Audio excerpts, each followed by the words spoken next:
જય સીતારામ, જય માતાજી। સ્વાગત છે તમારું મારી આજની રેસીપી વિડીયોમાં। તો આજ તો આપણે બનાવશું કાચા પપૈયાનો સંભાર।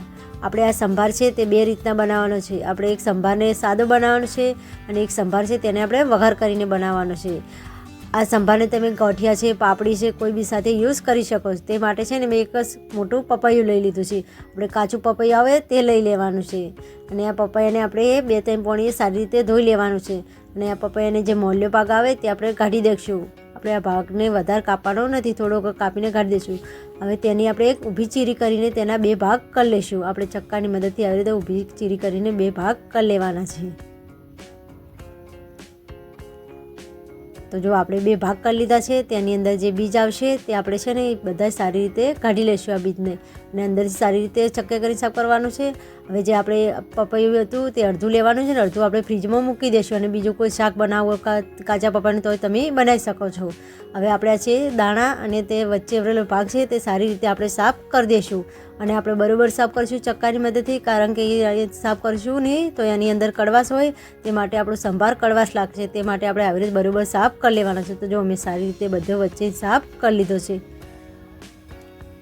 તો જો આપણું પપૈયું સરસ સાફ થઈ ગયું। હવે આપણે છે ને તેને ચક્કાની મદદ સોલી લઈશું સારી રીતે। આપણે સોળ સારી રીતે સોલવાનું છે।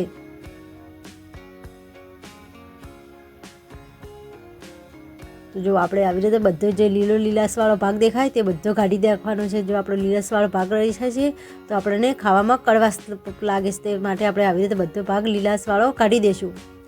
તમારે ધ્યાનમાં રાખવાનું કે પપૈયું સોલતી વખત આ લીલાશ ભાગ ના રહી જાય તેનું ખાસ કરીને ધ્યાન રાખવાનું। તેને સારી રીતે સોલી દેવાનું છે।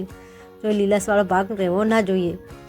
લીલાશવાળો ભાગ હશે તો આપણે ખાવામાં કડવાશ પકડશે, તે માટે આવી રીતે સરસ રીતે સોલી લેશું।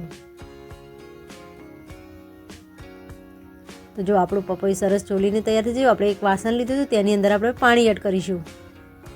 હવે આપણા પપૈયાને બરાબર આપણે ધોઈ લઈશું। આપણે બરાબર ધોવાનું છે પપૈયાને સારી રીતે હાથે મસળીને આપણે હાથે મસળીને ધોશું તો છે ને તેની અંદર કડવાશ હોય તે બધી નીકળી જાય છે। તે માટે આપણે બરાબર પપૈયાને ધોવાનું છે। આપણે 2-3 પોણીએ સારી રીતે આવી રીતે પપૈયાને હાથે મસળીને ધોઈ નાખશું તો આપણી કડવાશ છે તે બધી નીકળી જશે। તો જો આપણું પપૈયું સરસ ધોઈને તૈયાર થઈ જશે। આપણે આવી રીતે બરાબર ધોશું વચ્ચે એટલે એની અંદર કડવાશ ના રહે, તે માટે હવે આપણે એક થાળી લીધી તેની અંદર પપૈયાને ઊંધું મૂકી દઈશું। હવે આપણે જે કોટનનો રૂમાલ આવે તે લઈ લેવાનો છે અને તેને સારી રીતે પપૈયાને સાફ કરી લેશું। આપણે બરાબર સાફ કરીશું કે તેની અંદર પાણી ના રહે, ન પાણી રહેશે તો આપણે શેણતી વખત છે ને આપણે હાથમાં લાગી જશે, તે માટે આપણે પપૈયાને બરાબર સાફ કરીને પછી શેણીશું। હવે તે માટે છે ને મેં જે સાયણી આવે તે લઈ લીધી છે। સાયણીને તમે મોટો ફાળેવાળી આવે તે પણ લઈ શકો છો, નાની પણ લઈ શકાય છે। હવે તેને આપણે પપૈયાને સારી રીતે શેણી લેશું। આપણે આવી રીતે શેણતી વખત ધ્યાનમાં રાખવાનું કે આપણને જાળી લાગી ના જાય, તે માટે જો આપણે આવી રીતે શેણીને લઈ લેવાનું છે। જો તો આપણું પપૈયું સરસ શેણીને તૈયાર થઈ જશે। હવે તેને આપણે 2 ભાગ કરી લઈશું। એક ભાગ આપણે છે ને એક ભાગને આપણે સાદો બનાવવાનો છે અને એક ભાગને આપણે વઘાર કરીને બનાવવાનો છે, એટલે તેના આપણે 2 ભાગ કરી લીધા છે। જો આપણે આવી રીતે છાણી લેવાનો છે। હવે એક ભાગના પપૈયાને આપણે એક વાટકામાં લઈ લઈશું। આપણે પહેલાં છે ને એક ભાગને આપણે જે સાદો સંભાર બનાવવાનો છે તે બનાવી દઈશું। સાદા સંભારમાં આપણે અડધી ચમચી મરચું એડ કરીશું, લાલ સ્વાદ મુજબ મીઠું એડ કરીશું, અડધી ચમચી ધાણા જીરું પાવડર એડ કરીશું, અડધી ચમચી ખાંડ એડ કરીશું। બધાને સારી રીતે મિક્સ કરી લઈશું। આપણે બરાબર મિક્સ કરવાનું છે કે આપણા મસાલા છે તે સારી રીતે સંભારમાં મિક્સ થઈ જાય, તે માટે એમ ના ફાવે આપણે ચમચીની મદદથી મિક્સ ના થાય તો આપણે હાથની મદદથી પણ મિક્સ કરી લઈશું। એટલે આપણે હાથની મદદથી આવી રીતે મિક્સ કરશું તો આપણા મસાલા છે તે સંભારમાં સારી રીતે મિક્સ થઈ જશે। તો જો આપણો સાદો સંભાર બનીને તૈયાર થઈ જશે। તેની ઉપર આપણે જે મરચાં કટિંગ કરેલા હતા તે અંદર એડ કરીશું, થોડા લીલા ધાણા એડ કરીશું કટિંગ કરેલા।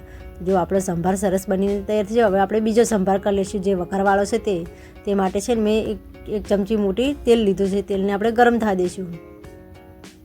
તો આપણું તેલ ગરમ થઈ જાય તેમાં આપણે થોડી રઈ એડ કરીશું। રઈને પણ આપણે સારી રીતે ફૂટવા દઈશું।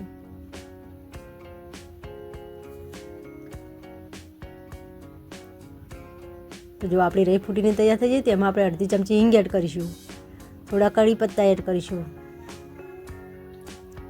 થોડા મરચાં એડ કરીશું, લીલા આવે કટિંગ કરેલા.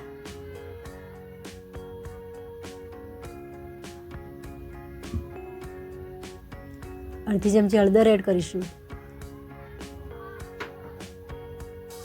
બધાને સારી રીતે મિક્સ કરી લેશું. આપણે મરચાંને હવે ચમચાની મદદથી સારી રીતે મિક્સ કરી લેશું અને સારી રીતે આપણે મરચાંને ચડવા દેશું. ગેસને આપણે મીડિયમ સાઈડ રાખીશું.